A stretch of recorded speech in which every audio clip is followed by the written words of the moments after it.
बर' माहारियारि फरायसा आफाद आरो बर'नि मोनफ्रोमबो फ्रन्टेल अर्गानाइजेशन्स जेरै all India Bodo' peoples national league for Bodoland separate state जोंनि मानगोनां एक्स एमपि सानसुमा गुमुर बसुमतारी सारनि दैदेननाय आरो बर' राइटार्स एकाडेमिनि मानगोनां राजेन बसुमतारी सार बिथांनि दैदेननाय आरो United tribal organisation of Assam मानगोनां मार्कुस बसुमतारी सार बिथांनि दैदेननाय आरो जोंहा अल बड' सिनियर सिटिजेन्स फरामनि मानगोनां डक्टर दिनराज बसुमतारी सारनि दैदेननाय आरो जोंहा सिटिजेनशिप राइट्स मुभमेन्ट कमिटि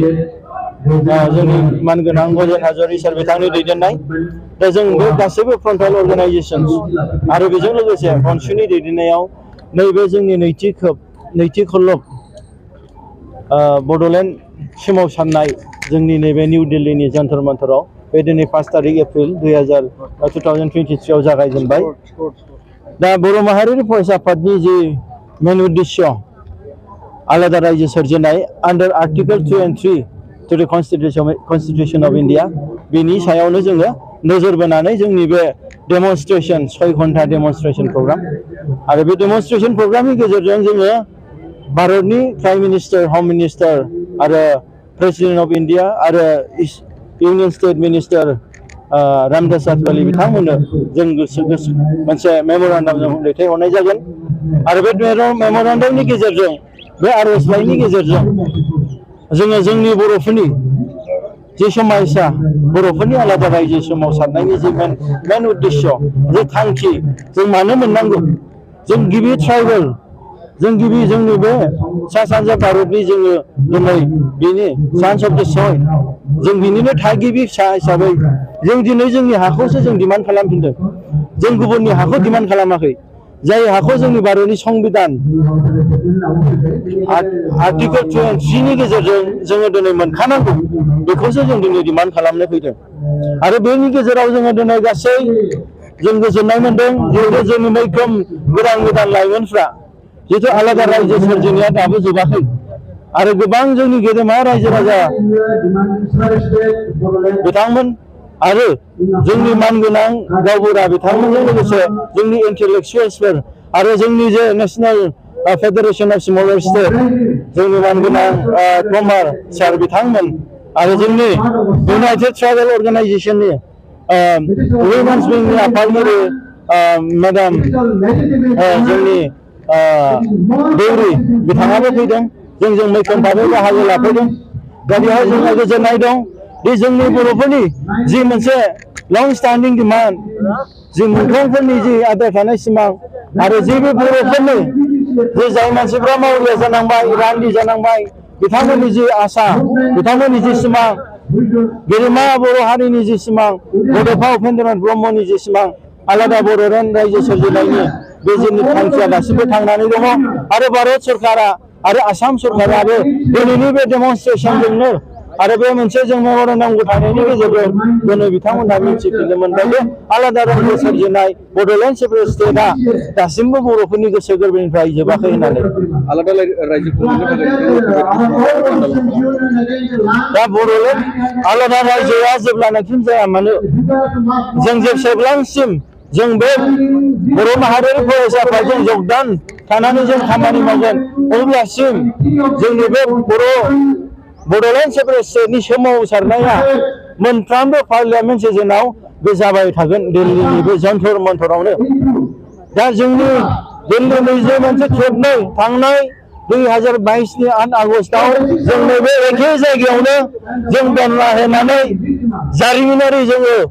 बे जोंनि निउ दिल्लीनि थानायाव जों जोबजादों नाथाय बे जोंखौ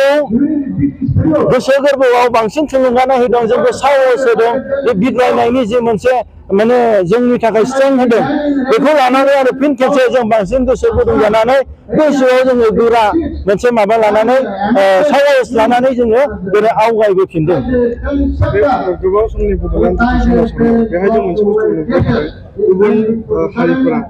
बे बर' हारिखौ बे सोमावसारनायाव नाख्रेबबोबाय थानाय आरो गुबुन गुबुन खायदाजों गादबबोनायखौ जों नुनो मोनदों दाबो बिदि खालामनो नाजायोबा नोंथांमोना मा राव लायो? एक्चुअलिटि बै जिनिसा दानिल' नङा बै समनिफ्रायनो जाबोदों जाय बिथांमोननि नासयनाय नाख्रेबनाय जाय बिथांमोननि बिमा फिसा गरायनि बादै जे बेबहार खालामनाय दा बेफोरबायदिनि थाखायनो जोंनि बै समनि दैदेनगिरिफ्रा बे असमियाफोरजों थानानै बे आसामाव थानानै जों संसार जानो हानाय नङा जे बिथांमोननि नासयनाय नाख्रेबनाय गादबनायाव जे बर'फोरनि थामोनथा राव हारिमु बर'फोरनि राजनितिक अधिकार बर'फोरनि हाहुनि अधिकार बेखौ जों लानो हानाय नङा होननानै दिनै आलादा रायजो सोमावसारनायखौ जों बै समनिफ्रायनो जों बै जाहोननि थाखायनो जोङो दिनै लाबोनांदों आरो दिनै नोंथांमोना नुनो मोनदों दानि समावहाय आसामाव बर' रावा 2003नि बिटिसि सुक्तियाव मानगोनां बिएलटि बिथांमोनजों जेब्ला सुक्ति जादों भारतनि संबिधानाव 8 शेड्युल नेशनेल भाषा हिसाबै बिथांमोना गनायदों नाथाय बे नेशनेल भाषाया दासिमबो आसामावहाय दिनै कुनु बिथांमोननि असमिया भाषा जाय बिथांमोननि असमिया भाषायाबो 8 शेड्युलाव दङ राष्ट्रीय भाषा समान जों मोनथाय मोनाखै बिनिफ्राय बिथांमोननिफ्राय जोङो सेकेन्डारि भाषा जों एसोसिएट लैंग्वेज जों मोननो हादों दा बैफोरबो दिनै ओरैबायदि मोनसे महर लानो थांबाय बे बर'फ्रा असमिया भाषा रोङाब्लानो दिनै साख्रि मोननो हाला दानो दिनै जों बुजिनांगोन दे मेघालया मिज'रामफोर बादिया दिनै जेब्ला बिथांमोननि भाषा ट्राइबेल भाषा मिज' खासिफोरनि गार'फोरनि जायफोरनियाव नारसिनदोंमोन असमिया भाषा बे समाव बिथांमोना बिग्रायनानै बै जाहोननि थाखायनो आलादा रायजो मोनदों smaller state on the basis of language linguistic बेसिसआव बिथांमोना मोननो हादों दा बेखौ जों दिनै नोजोर बोनांगोन बे बर'फ्राबो दिनै बिदि थासारियाव जों बिथांमोननि सिङाव थाबाय थायोब्ला खुनु जोङो दिनै जोंनि उदांस्रिखौ जों मोननाय नङा दिनै भाषायावबो जों बर' राव असमिया भाषा जोङो दिनै रोङाब्ला बे बर'फोरनि बर' भाषाजों फरायनाय इंलिस मिडियामाव फरायनाय बर' गथ'फ्रा मा जागोन अब्ला जों पिएचसिफ्राव जों नांनो हानाय नङा अब्ला जोङो दिनै बे मोनसे बिराद गिदिर इनजास्टिस दा बेखौ अभारकाम खालामनो थाखायनो जोङो दिनै आलादा रायजो सेपारेट स्टेटखौ नागिरदों आरो बैफोरबायदि नाख्रेबनाय जोंनि बर' ट्राइबेलफोरनि गेजेराव बै असमिया मानसिफोरनि जि मोनसे पलिसि बेनिफ्राय जों जेब्लानाखि जों आलादा रायजो सोरजिया जों आलादा रायजो मोना आसामबो गावनो हाया अब्लासिम जोङो दिनै बेफोरबायदि जेंनायाव जों थाबाय थानांगोन जोंनि बर' गेजेराव दासिमबो माखासे संगठनफ्रा गोदान रायजो दानायनि मोनसे कमप्लिट गैया होनना बुंनो हायो दा बर' रायजो राजाफ्राबो माखासे बे खोथाखौ लानानै माने दाबो बर'नि बिथिङावहाय माखासेफ्रा जगाजग जाफाखै गैखाया दा बे बेलायावहाय दा जोंनि बर'फोरनि गेजेराव जोंनि बर'फ्रा बुंनो थाङोब्ला जों हाजोनि जि ट्राइबेल मानसिफोर दं बेनिफ्राय कनसियास जानाया जों एसे उनाव जादों मानो होनब्ला जोङो दिनै बै ट्राइबेल हाजोनि बिथांमोननि जि मोनसे इउनिटि गावसोरनि जि मोनसे पलिटिकेल सेल्फ डिटारमिनेशन बिथांमोननि राइट्स अट'नमि बिथांमोननि जि बिथांमोननि कनसियासनि उनावसो जोंनि बर'फ्रा दिनै बिथांमोना आलादा रायजो मोनखाङोब्लासो जों सांग्रां जादों दा बेखौ नायनानै दासिमबो जोंनि बर'फ्रा दिनैबो जोंनि माखासे बर' इन्टेलेक्सुयेल्सफोरखौनो होन बर' माखासे रायजो राजाखौनो होन दिनै बिथांमोना दासिमबो पलिटिकेल कनसियासआ दासिमबो गैया दिनै बिथांमोना दिनै भारतनि संबिधानखौ भारतनि माखासे आयेनफोरखौ भारतनि जारिमिन भारतनि नेम निथि आयेनखौ बिथांमोना दासिमबो मोजां बुजिजोबनो हाया बिथांमोना सानदों बे लिडारफ्रा गावसोरनि सोरबा लिडारफ्रा पलिटिकेल बेनिफिटनि थाखाय जाहाथे माखासे खोथा बुङो बे दिनैनि दिनाव बे बर'लेण्ड सेपारेट स्टेट जितु डिमान्ड बेखौ दिनै माने क्राइटेरिया गैया एबा दिनै जाथ'वा बे जिनिसखौ लानानै रायजोफ्रा माखासे कनफिउसनाव थायो नाथाय जों बंसिनिफ्राय बेखौनो जों क्लियार खालामनो लुबैदों बर' हारिया भारत सरकार आसाम सरकारजों जोङो दिनै जुजिनानैसो एलपि स्कुल दिनै स्कुल गंसे मोनदों दिनै हस्पिटाल गंसे मोनदों जोंनि बर'फ्रा जोंनि बर' लाइमोनफ्रा मुंख्लं जायामोनब्ला जोंनि बर'फ्रा दिनै अन्थाइजों खुबैथार जायामोनब्ला दिनै जोंनि बर' हिन्जावफ्रा रान्दि जानाङामोनब्ला जोंनि बर' गथ'फ्रा दिनै मावरिया जानाङामोनब्ला जोंनि गेदेमा जोंनि एनडिएफबि बिथांमोना हाग्रा बंग्रा सिलायै लानानै दिनै दावहा नाङामोनब्ला जोंनि एक्स बिएलटि बिथांमोना हाथियार लानानै हाग्रा बंग्रा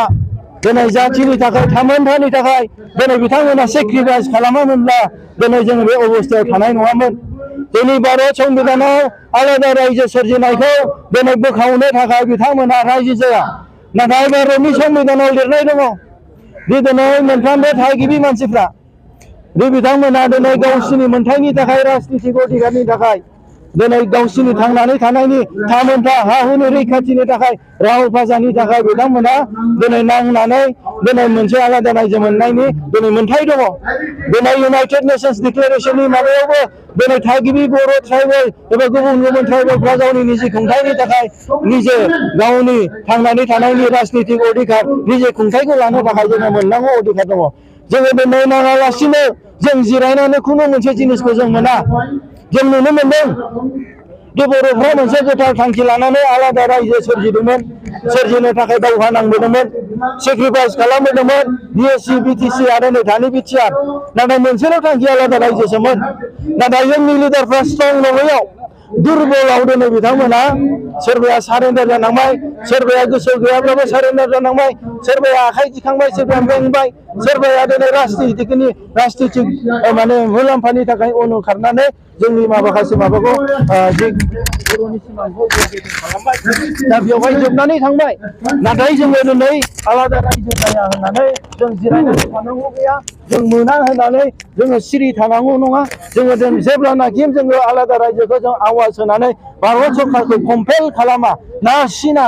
अब्लानासिम जों जेबो मोननाय नङा। जोंनि थांनानै थानायनि अधिकार थामोनथानि अधिकारखौ जों मोननाय नङा। दिनैनि हाबाफारिनि गेजेरजों मा आसा खालामो? जोंनि दिनै बर' माहारियारि फरायसा आफादनि जिथु मोनसे लं स्टेन्डिं डिमान्ड